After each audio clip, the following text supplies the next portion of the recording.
Guardians, Destiny has always been about melting bosses as quick as possible, with boss rush activities like Pantheon, Court of Blades, and this year's Guardian games. Dealing high boss DPS has never been more important. That's why the build we're looking at today not only has one of the highest DPS supers, but its weapons absolutely cook bosses. Let's get into it.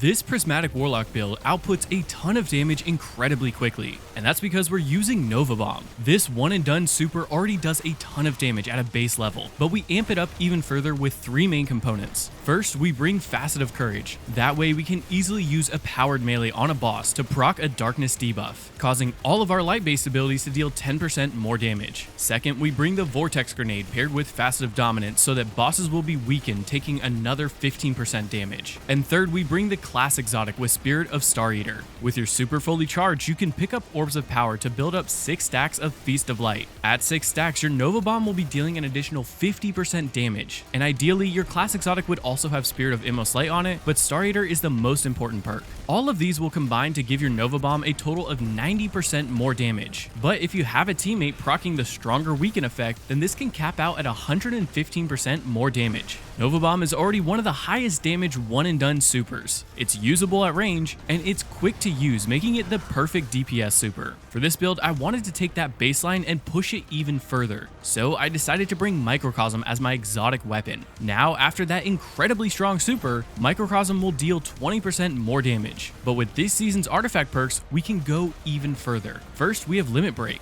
While we have a super matching elemental buff, our Nova Bomb will be dealing another 30% damage, and mind you, we should have Devour active constantly. I then bring the incredible combo of Microcosm paired with Harsh Refraction. Now dealing 4 hits on a target that has any debuff will give Microcosm another 20% more damage. But I don't stop there. I then bring Facet of Dawn to proc Radiant for 20% more weapon damage, and 3 kinetic weapon surges to add in another 22% more damage. Adding it all up, at peak levels, our Nova Bomb will deal 179% more damage. Microcosm will then be dealing 111% more damage. And that's the overarching concept, so let's dive into the build and break down how it works. As we mentioned, for the super, we're bringing Nova Bomb, and for the class ability, I went with Phoenix Dive, mainly for its shorter cooldown, which will have 2 purposes later. For the melee, I went with Arcane Needle. This not only lets us deal damage at range and easily proc a darkness debuff, but it also gives us 3 charges. And as previously mentioned, I'm bringing the Vortex Grenade. That way, I can have an easy way to guarantee a weaken proc, and it does good damage. When it comes to the aspects, the first aspect I'm bringing is Feed the Void. This is the clear best choice on any Prismatic Warlock build, and that's because we can easily gain an enhanced version of Devour, feeding back a ton of grenade energy and health on kills. But this also makes it incredibly easy to proc Limit Break, since we should nearly always have Devour active, and if we don't, we can just easily get an ability kill. When it comes to that second aspect, you do have some flexibility. I personally like Helion to add in another passive damage source to DPS phases, but this season I can see the argument for Weaver's Call. That way you can produce 3 Threadlings whenever you use your class ability.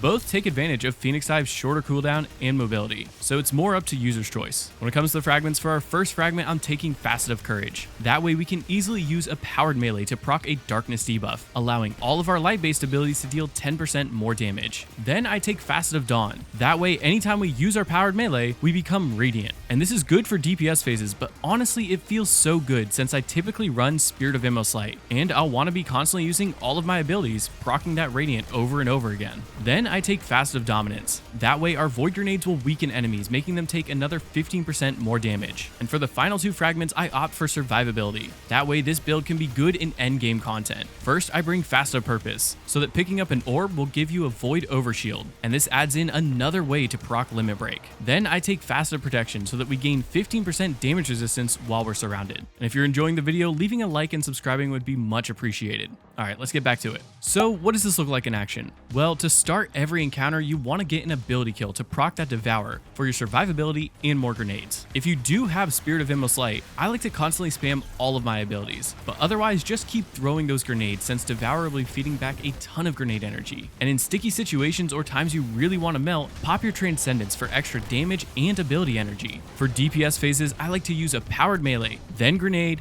then super, and then finally melt with Microcosm. Your Your melee will unravel, proccing Facet of Courage. Your grenade will then weaken to let your Nova Bomb deal a ton of damage. Ideally, you'd want a Phoenix dive before the damage phase even starts. That way you can create a Solar Buddy for even more passive damage. So let's talk about ways to improve the build. For stats, I like to shoot for 100 in Resilience and Discipline. After that, I go for as much Strength and Recovery as possible. And when it comes to armor mods, for the helmet mods, I first like to take a Harmonic Siphon mod to help create a ton of orbs by getting rapid kills with our void weapons. And Microcosm absolutely cooks, which is why I'm bringing a heavy ammo finder to create more heavy ammo bricks and have more ammo for it. And if you are running a double special loadout, then I also like to bring a special ammo finder. Otherwise, Ashes to Assets is a great alternative to get your super back even quicker. As for the gauntlet mods, I like to bring 2 copies of Firepower. That way we can create orbs by getting grenade kills every 5 seconds. Between Devour, Spirit of Immortal Light, and Transcendence, we can throw a ton of grenades and in turn create a ton of orbs. Then I bring a Harmonic Loader so that my void weapons reload quicker,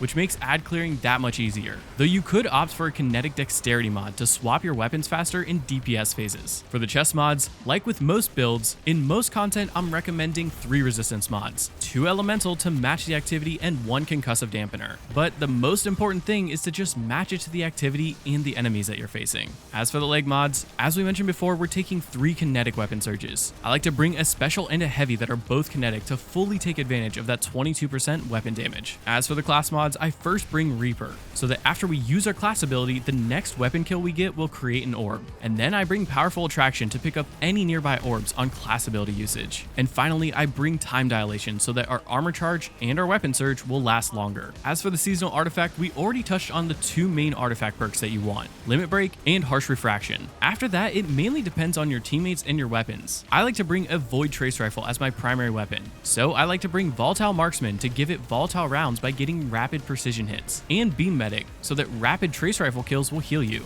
You can also bring Horde Shuttle so that dealing damage on an unraveled enemy will create Threadlings. Remember, you want to start every DPS phase by unraveling the boss with your powered melee, so this just means more overall damage. And if you have an Arc Titan on your team, then be sure to bring Flashover and Defibrillating Blast so that your bolt charge will be dealing more damage and healing you. And when it comes to your weapons, in the kinetic slot, I like to bring a backup DPS weapon. For me, this means something like Supremacy that can roll with Rewind rounds and Kinetic Tremors for some pretty good DPS. Though alternatively, you could run a weapon with recombination, like Heritage, Succession, or Mountaintop. That way you can pull this weapon out and deal 1 powerful shot and then immediately swap over to Microcosm. For that energy slot, like I said, I mainly like to bring a Void Trace Rifle. Chronophage can roll with Destabilizing rounds and Repulsor Brace for easy void overshields and more survivability. But in situations where ammo might be a bit too tight, you can alternatively bring a Void Primary like Ross Argo, which can roll with Repulsor Brace and Onslaught. And finally in that heavy slot, we're of course bringing Microcosm for this season's artifact synergy. If you don't have access to it, running a strong Void Heavy